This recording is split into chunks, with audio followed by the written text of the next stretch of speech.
Nos encontramos en esta oportunidad con Erika Guevara, y es directora de Amnistía Internacional en Latinoamérica. En todas las Américas. En todas las Américas. Bueno, hoy han presentado el informe preliminar sobre lo que está sucediendo en el Perú en torno a las protestas contra el régimen de Dina Boluarte, ¿no? Primero, en primer lugar, doctora,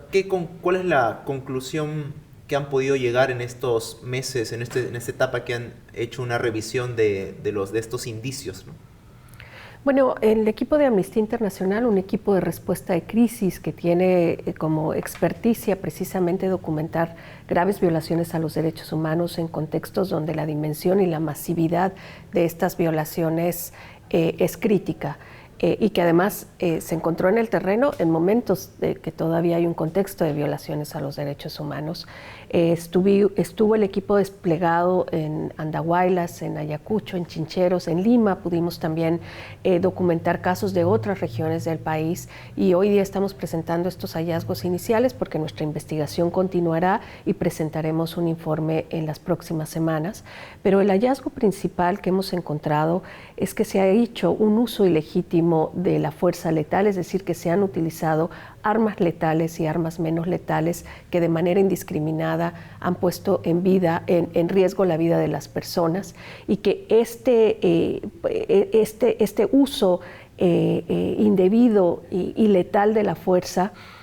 constituye, por la gravedad, por la magnitud, por la masividad, en ataques generalizados en contra de la población, ataques generalizados que constituyen crímenes de derecho internacional por los cuales hay responsabilidades penales individuales de las autoridades, no solo quienes cometieron los crímenes, sino también quienes por omisión o comisión, es decir, por orden, pues permitieron que se sigan perpetrando estas violaciones a los derechos humanos. Cuando hablamos de este tipo de situaciones, ¿hay la posibilidad de que en algún momento sean los ministros y en este caso la Presidenta de la República quienes tengan que responder ante un fuero judicial por estas muertes? Efectivamente, la responsabilidad penal individual sobre crímenes de derecho internacional, sobre graves violaciones a los derechos humanos, pudiese constituir una judicialización a las autoridades al más alto nivel que en conocimiento de los hechos no actuaron para cesar la represión. No siempre la autoridad de alto nivel tiene que dar la orden para poder tener una responsabilidad, sino que sabiendo de los hechos, como en este momento lo sabe el gobierno, porque no solo Amnistía Internacional le ha presentado evidencia de estas violaciones a los derechos humanos, sino son múltiples las fuentes de información que después de 2 meses de iniciadas las protestas han establecido claramente que hay violaciones a los derechos humanos. Hay 48 personas asesinadas en el contexto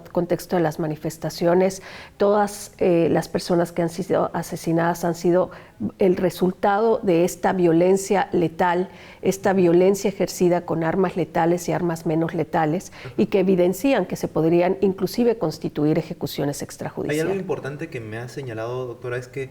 no solo bastaría con que se sepa quién dio la orden, sino también quien, pese a saber lo que estaba pasando, permitió y no dio más bien una orden para impedir esto, ¿no? Efectivamente, yo me he reunido con la presidenta Boluarte, donde le he hecho una presentación de estos hallazgos iniciales, y ella ha enfatizado que ella nunca ha dado la orden de que se utilicen armas letales.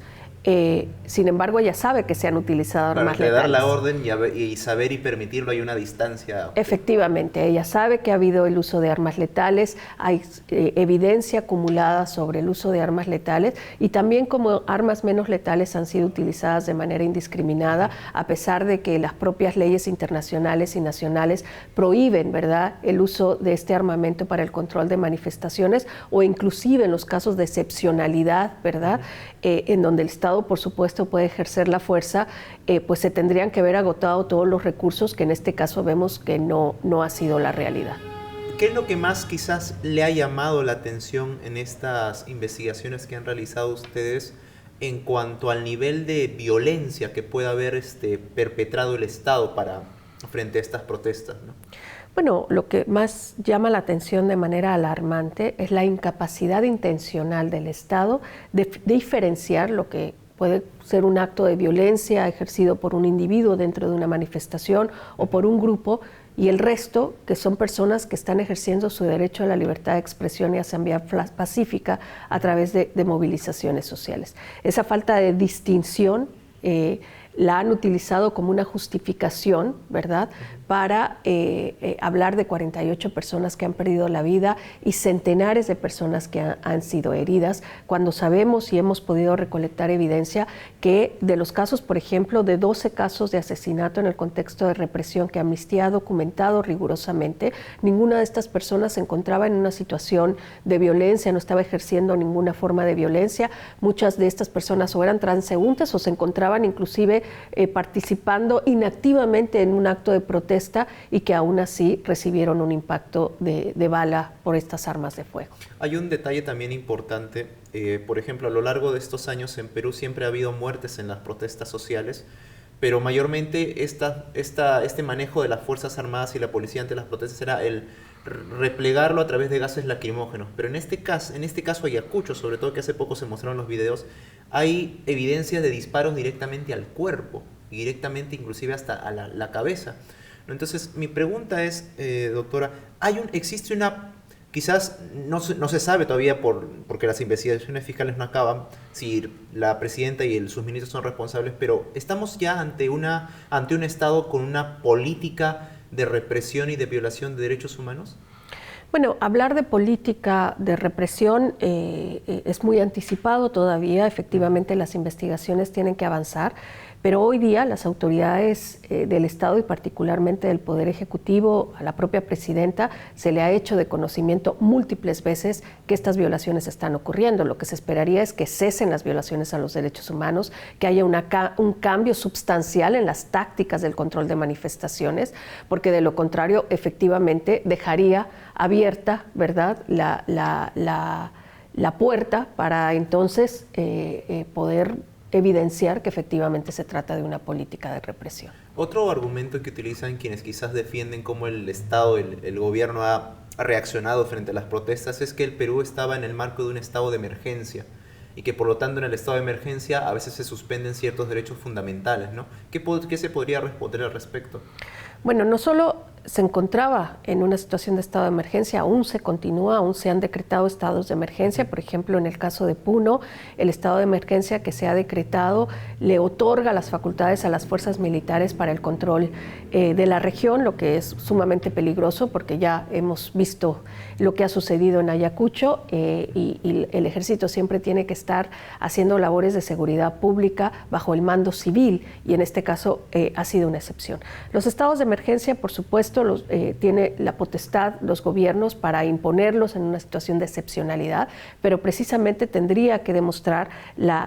los principios, ¿verdad?, de excepcionalidad, de legalidad, de temporalidad de estos estados de emergencia que se han ido extendiendo, ¿verdad?, a lo largo de estas más de 2 meses de protestas sociales. Y aun cuando estos estados de emergencia limitan, suprimen, suspenden el ejercicio fundamental de algunos derechos, el Estado tiene que garantizar derechos fundamentales, incluido el derecho a la libre expresión y garantizar efectivamente que las personas están protegidas en contra de la represión estatal. Y eso no lo hemos visto. Al contrario, pareciera que los estados de excepción están siendo utilizados como una justificación para seguir atacando a la población civil que se manifiesta y se moviliza socialmente. Otro argumento de quienes justifican el accionar del gobierno es que estaríamos ante presuntas organizaciones, bueno, han usado términos terroristas, subversivos, ¿no? Y a las personas que se las ha detenido inclusive se les ha imputado ese término. ¿Por qué? Desde Amnistía Internacional, ¿cómo nos podrían explicar por qué estas protestas en sí no pertenecen a organizaciones terroristas? Bueno, hasta este momento el propio gobierno no ha presentado ninguna evidencia para sustentar sus dichos. La propia canciller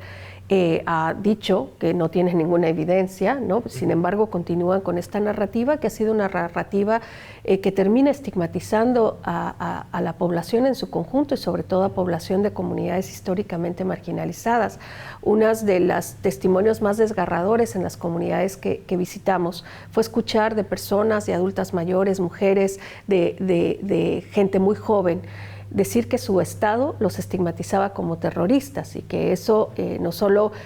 tenía una connotación de criminalización, sino que además les hacía recordar los años más trágicos de la historia reciente del Perú, ¿verdad?, en donde muchas personas fueron masacradas, asesinadas precisamente en el contexto de una estigmatización. Esta terminología que además está incorporada en la legislación penal de terrorismo, de crimen organizado, que se les impone a personas que en el contexto de protestas han sido detenidas, no solo es erróneo, sino arbitrario y podría constituir en sí una violación a los derechos humanos. Porque algunos señalan, ¿no?, tomar un aeropuerto, quemar un vehículo de la policía y secuestrar a un policía o quemarlo vivo, ¿constituye un acto terrorista? Bueno, eso lo tendrá que establecer las leyes nacionales. Sin lugar a dudas se trata de crímenes que tienen que ser perseguidos, ¿verdad? Crímenes del derecho penal nacional que tienen que ser perseguidos, pero generalizar que todas las personas que han sido detenidas en el contexto de estas manifestaciones son terroristas o pertenecen a grupos del crimen organizado es sumamente peligroso y pone en riesgo el ejercicio de las personas a protestar pacíficamente. Por ejemplo, conocemos el caso de 2 personas que han sido judicializadas, es decir, que se les ha iniciado una investigación por crimen organizado simplemente porque les acusan de financiar una protesta, cuando financiar una protesta no es ningún delito bajo las normas nacionales ni bajo las normas internacionales. Y además prisión preventiva de 30 meses. Exactamente, y además se les encuentra con 2,000 soles, con un listado de cómo van a utilizar ese dinero, ¿verdad? Y la propia fiscal nacional a mí me confirmó que se trata de personas que han sido detenidas in flagranti en la comisión de un delito, pero todavía no se establece cuál es ese delito, salvo que estaban apoyando las manifestaciones. La fiscal de la Nación, por lo que usted me dice, sabe eso, pero ya la Fiscalía le ha dado 30 meses de prisión preventiva a una persona que ni siquiera tiene sentencia, ¿no? En efecto. Ahora, hay una desproporción también en el accionar de la justicia, porque, por ejemplo, se están, entre comillas, pongo la palabra, avanzando con las investigaciones contra los dirigentes que han sido detenidos, pero aún no hay ni un policía ni un militar con alguna medida de comparecencia al menos. Efectivamente, y eso se lo hicimos saber a la fiscal nacional. Ella dice que porque todavía se están haciendo las investigaciones, que tienen que tener el espacio para coleccionar la evidencia, que las autoridades están colaborando, pero no ha sido lo mismo que hemos escuchado con las fiscalías regionales, en donde los propios fiscales encargados de la investigación de graves violaciones a los derechos humanos nos han confirmado, primero, no contar con los recursos ni humanos ni técnicos para elaborar las investigaciones, pero que además la policía, por ejemplo, en el caso de Andahuaylas, no ha colaborado en la entrega del armamento utilizado porque han hecho referencia a que si le entregan el armamento como prueba, se quedan desarmados sus policías. Pero nuestro equipo en Andahuaylas pudo comprobar que aún existen pruebas que tendrían que ser cruciales para las investigaciones, como perdigones, bombas de gases lacrimógenos, balas que todavía se encuentran ahí a la vista de todo el mundo y que la Fiscalía no ha hecho la recolección precisamente porque no tiene la capacidad o no tiene los recursos para poder hacer la recolección de la evidencia y salvaguardar esa evidencia con toda la debida diligencia. Para ir terminando, doctora, quería preguntarle, bueno, en Perú en el año 2020 hubo la muerte de 2 jóvenes, Cinti y Brian, también producto de la represión en el marco de unas protestas contra el régimen de Manuel Merino. Pero luego el Congreso archivó el caso para que se pueda investigar a Manuel Merino y sus exministros, ¿no? Mi pregunta es, ¿le preocupa el hecho de que a futuro, por más evidencias que haya de que hubo represión de parte del Estado, este caso pueda estancarse en este Congreso o en un nuevo Congreso, que es al final la institución quien autoriza al sistema judicial a procesar a estos altos funcionarios? Bueno, la justicia no debería de estar sujeta a ningún acto político. La justicia tiene que ser imparcial, la justicia tiene que ser llevada por los órganos competentes, en este caso el Poder Judicial, y no tendrían que haber otras interferencias del Estado precisamente para garantizar que las víctimas tengan acceso a sus derechos a la verdad, la justicia y la reparación. Lamentablemente, no solo en el Perú, pero en muchos de los países de nuestro continente, seguimos atravesados por una cultura de la impunidad que los propios estados han impuesto, y esperamos que este no sea el caso y que no existan obstáculos de ninguna naturaleza y mucho menos política para que las investigaciones puedan llevar su rumbo, su curso, y que además aquellas personas, autoridades inclusive al más alto nivel, pudiesen tener responsabilidad en frente en la justicia. Se lo pregunto porque en el Perú, desde el retorno a la democracia, salvo el caso Fujimori, que fue sentenciado por delitos de lesa humanidad, siempre mueren personas por protestas, pero nunca ningún alto funcionario va preso, o al menos llega a una etapa de investigación preparatoria, ¿no?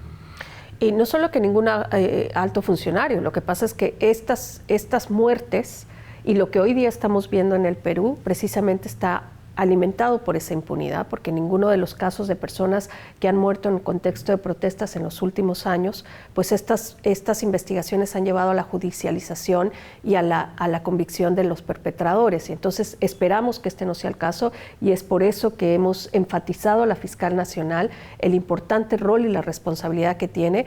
para atender esta grave crisis de derechos humanos y poder contribuir a que pare la crisis. Mi última pregunta sería: ¿el discurso de la presidenta Boluarte es un discurso que llama a la paz realmente, o que más bien enciende los ánimos de las personas que dentro de su indignación quieren seguir protestando? Bueno, el discurso de la presidenta Boluarte ha sido un discurso estigmatizador. En el momento en que la presidenta no distingue entre las personas que están ejerciendo su legítimo derecho a protestar